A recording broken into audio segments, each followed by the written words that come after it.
Hello, friends. This is Dave Hurwitz, executive editor at ClassicsToday.com, here with Dave's Faves. And today I want to talk to you about Stravinsky's Oedipus Rex. Now, I have recently found out that since this is number Dave's Faves, 200 and something, some of you have seen all of them, for which I'm, like I said, deeply touched and kind of amazed. And I did talk about Oedipus Rex, but that was in tandem with the Symphony of Psalms on Superfon, conducted by Carl Anschurl. Absolutely magnificent performances of both. But the point of that particular fave was to talk more about the Symphony of Psalms than Oedipus. And in this case, I just want to talk about Oedipus. I also said, as I at the beginning of this, that there will always be some duplication. That's in the nature of classical music. And with some major masterworks, you're always going to want to hear different performances. And this one is particularly worth hearing because of the cast, because of the singers. As far as I'm concerned, it's an entirely new experience. You get, let's see, well, look at here. Whoa, yeah, baby, your eyes do not deceive you. It's the Saito Kinen Orchestra under Seiji Ozawa playing magnificently with Oedipus is Peter Schreier, Jocasta is Jesse Norman, Creon is Bryn Terfel, Tiresias is Harry Peters, the Shepherd, Robert Swenson, the Messenger is Michio Tatara, and the narrator is George Wilson. Really, it's such a masterpiece. I adore Oedipus Rex. I really do. It's also great road music. I mean, I've been talking about road music lately. It lasts 52 minutes. If you've got a 52-minute trip coming up, consider Oedipus Rex to accompany you. It really will keep you awake, I'll tell you that. Oedipus Rex is an oratorio, an operatorio. No one's quite sure what it is. It is staged, and you get, Jesse Norman in the costumes by the same lady who designed the costumes for The Lion King. They're these sort of primal, tribal costume things which work perfectly with this particular piece. And this was turned into a video, a DVD. And I'm not a DVD guy. I tend not to watch videos or collect them, but this was a really good video.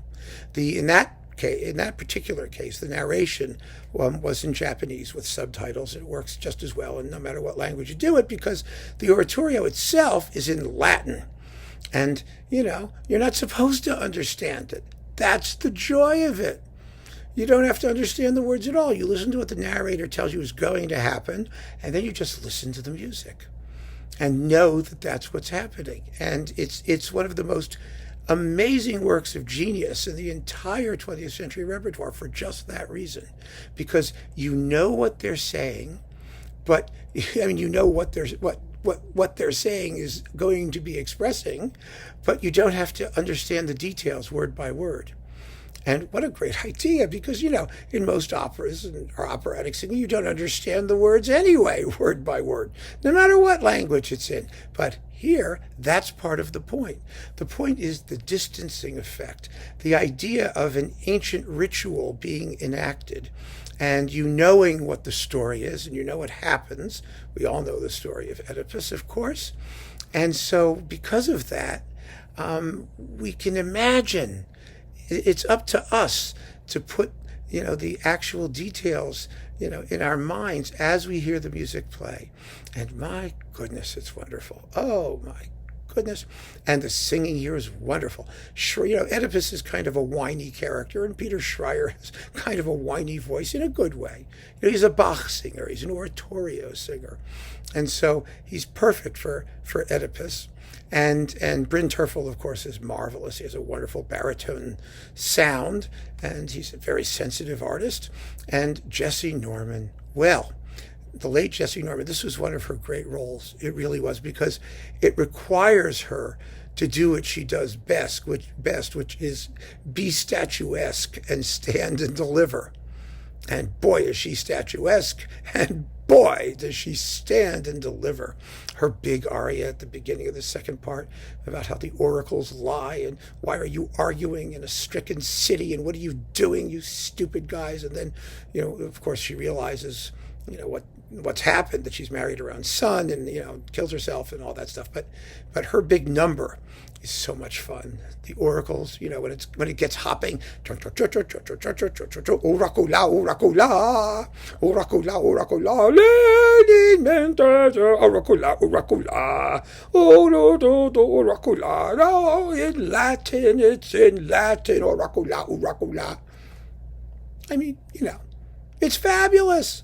Absolutely fabulous. And this is an amazing performance. It really is. I love it. It's the one, I love the Anchurl. I really do. I especially love the Symphony of Psalms that was originally coupled with, originally came with it. I love the Bernstein. There's quite a few very fine Oedipuses, whatever you call them, Rexes, it doesn't matter.